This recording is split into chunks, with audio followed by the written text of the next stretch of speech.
Student, আমি প্রিয়াঙ্কা বৈদ্য চলে এসেছি আরেকটা নতুন ভিডিও নিয়ে।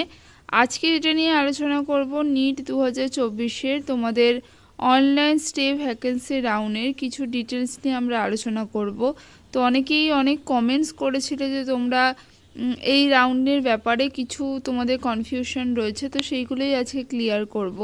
তো দেখো, এখানে যারা তোমরা এই আগের যে তিনটে রাউন্ড হয়ে গেছে সেখানে তোমরা পার্টিসিপেট করোনি, যারা ফ্রেশ রেজিস্ট্রেশন করবে তো তারা কিন্তু এখানে অ্যালাউ আছো, তোমরা অবশ্যই করতে পারো।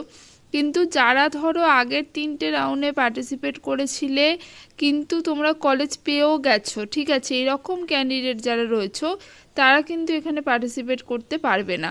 যারা আগের রাউন্ডগুলোতে পার্টিসিপেট করেও তোমরা কোনো রকম সিট তোমাদের পাওনি, তারা কিন্তু এই রাউন্ডে পার্টিসিপেট করতে পারো।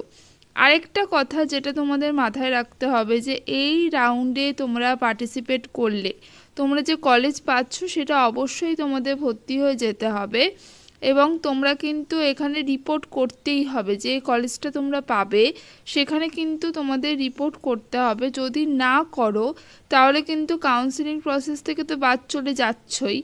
তো এখানে কিন্তু তোমরা অনলাইন স্টে ভ্যাকেন্সি রাউন্ডে যখনই পার্টিসিপেট করবে এটা ভেবেই পার্টিসিপেট করবে যে তোমরা যে কলেজটা পাবে সেই কলেজটা কিন্তু তোমাদের নিতেই হবে, ঠিক আছে, সেখানে তোমাদের অ্যাডমিশন নিতেই হবে এবং রিপোর্ট করতেই হবে।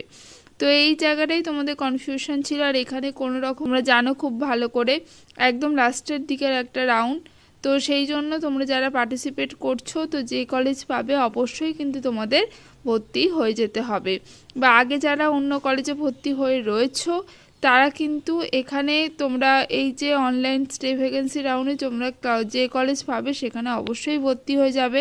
তাহলে আজকের মতো টাটা, নেক্সট ভিডিও নিয়ে খুব তাড়াতাড়ি হাজির হব।